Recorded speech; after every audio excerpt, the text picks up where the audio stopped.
বিয়ের মাত্র কয়েকটা মাস যে মানুষটাকে ভালোবেসে নিজের সারাটা জীবন সঁপে দিয়েছিলেন, সেই মানুষটাই মাঝরাতে আপনার গলায় ফাঁস পড়াতে পারে। তা কি কখনো ভেবে দেখেছেন? 1989 সালের এক অন্ধকার রাতে ঢাকার রাজপথে ঠিক এই বিশ্বাসভঙ্গের গল্পই লেখা হয়েছিল। একজন নামকরা সাংবাদিকের রূপবতী কন্যা, একটা দামি গাড়ি, আর গাড়ির ভেতরে থাকা দুজন খুনি, যাদের একজন স্বয়ং ভিকটিমের স্বামী। একজন নতুন বিবাহিতা মেয়ে যাকে বিয়ের মাত্র কয়েক মাসের মাথায় তার নিজের স্বামী এবং তার প্রেমিকা মিলে খুন করেছিল। কি ঘটেছিল সেই রাতে? কেন ভালোবাসার সম্পর্ক রূপ নিয়েছিল নৃশংস হত্যাকাণ্ডে? আজ আমরা জানবো বাংলাদেশের অপরাধ ইতিহাসের অন্যতম চাঞ্চল্যকর শারমিন রিমা হত্যাকাণ্ডের সম্পূর্ণ সত্য ঘটনা।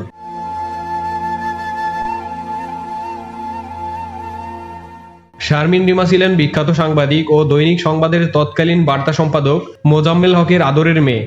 রিমা ছিলেন মেধাবী, শান্ত ও রূপবতী।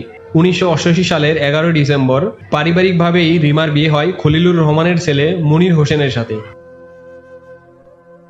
মুনির হোসেন ছিলেন শিক্ষিত এবং এক সম্ভ্রান্ত পরিবারের সন্তান। আপাত দৃষ্টিতে এই বিয়েটিকে নিখুঁত ও সুখী মনে হলেও এর আড়ালে লুকিয়েছিল এক ভয়ানক অন্ধকার সত্য।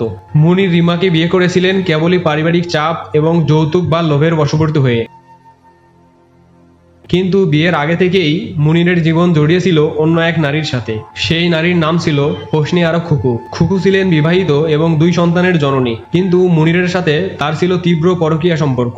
রিমাকে বিয়ের পরও মুনির খুকুর মায়া ও মোহ ত্যাগ করতে পারেনি, বরং দিন দিন রিমার প্রতি তার ক্ষোভ ও অবহেলা বাড়তে থাকে। বিয়ের পর মাত্র কয়েকটা মাস কেটেছে। রিমা বুঝতে পারছিলেন তার স্বামী তাকে ভালোবাসেন না, কিন্তু তিনি জানতেন না যে তার জীবন কতটা ঝুঁকিতে। মুনির হোসেন এবং খুকু মিলে পরিকল্পনা করেন রিমাকে দুনিয়া থেকে সরিয়ে দেওয়ার, যাতে তাদের পরকীয়া প্রেমের পথে আর কোনো বাধা না থাকে।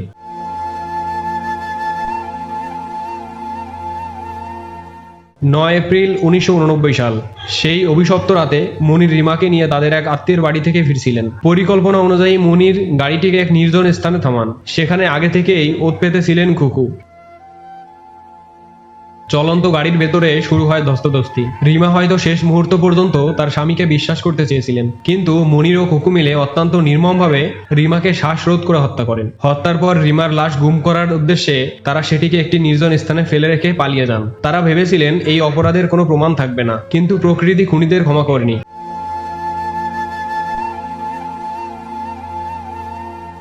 পরের দিন সকালে রিমার লাশ উদ্ধার হতেই পুরো দেশে তোলপাড় শুরু হয়ে যায়। একজন জনপ্রিয় সাংবাদিকের কন্যার এইরূপ নৃশংস মৃত্যু কেউ মেনে নিতে পারেনি। ঢাকার রাস্তায় নেমে আসে হাজার হাজার মানুষ। খুনিদের ফাঁসির দাবিতে মুখরিত হয়ে ওঠে রাজপথ। তৎকালীন সরকার এবং আইন শৃঙ্খলা রক্ষাকারী বাহিনীর উপর তীব্র চাপ সৃষ্টি হয়। তদন্তে নেমে পুলিশ প্রথমে মুনিরকে জিজ্ঞাসাবাদ করে। মুনির নানা নাটক সাজানোর চেষ্টা করলেও পুলিশের তীক্ষ্ণ জেরার মুখে শেষ পর্যন্ত ভেঙে পড়েন। বেরিয়ে আসে চাঞ্চল্যকর সব তথ্য। পুলিশ একে একে গ্রেপ্তার করে মুনির এবং তার প্রেমিকা খুকুকে। রিমার বাবার সহকর্মী, সাংবাদিক সমাজ এবং সাধারণ মানুষের লাগাতার আন্দোলনের কারণে এই মামলার তদন্ত ও বিচার প্রক্রিয়া অত্যন্ত দ্রুত গতিতে এগিয়ে চলে। সেই সময় এই মামলাকে কেন্দ্র করে মানুষের ঘৃণা এতটাই বেড়েছিল যে অনেক বাবা মা তাদের সন্তানের নাম মুনির বা খুকু থাকলেও তা বদলে ফেলেছিলেন।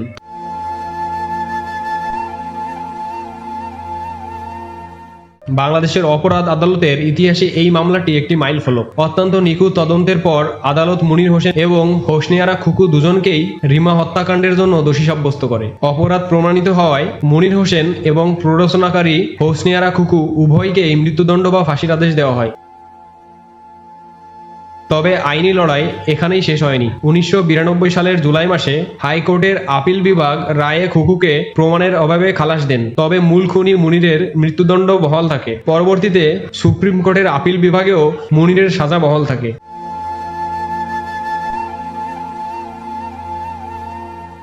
সকল আইনি প্রক্রিয়া ও প্রাণভিক্ষার আবেদন খারিজ হওয়ার পর 1993 সালের 27শে জুলাই ঢাকা কেন্দ্রীয় কারাগারে মুনির হোসেনের ফাঁসি কার্যকর করা হয়। এর মাধ্যমেই অবসান ঘটে বাংলাদেশের অপরাধ জগতের অন্যতম লোমহর্ষক ট্র্যাজেডির অধ্যায়। লোভ এবং পরকীয়ার নেশা কিভাবে একটি হাসিখুশি জীবন এবং দুটি পরিবারকে সম্পূর্ণ ধ্বংস করে দিতে পারে, শারমিন রিমা হত্যাকাণ্ড তারই এক চিরন্ত ও নির্মম সতর্কবার্তা হয়ে রইল।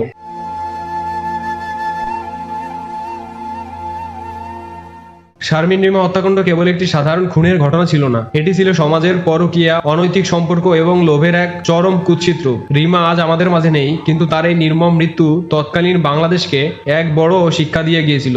অপরাধ করে পার পাওয়া যায় না, পরকীয়া আর লোভের শেষ পরিণতি কতটা ভয়ানক হতে পারে মনির ও কুকুর গল্প তার এক চিরন্তন প্রমাণ।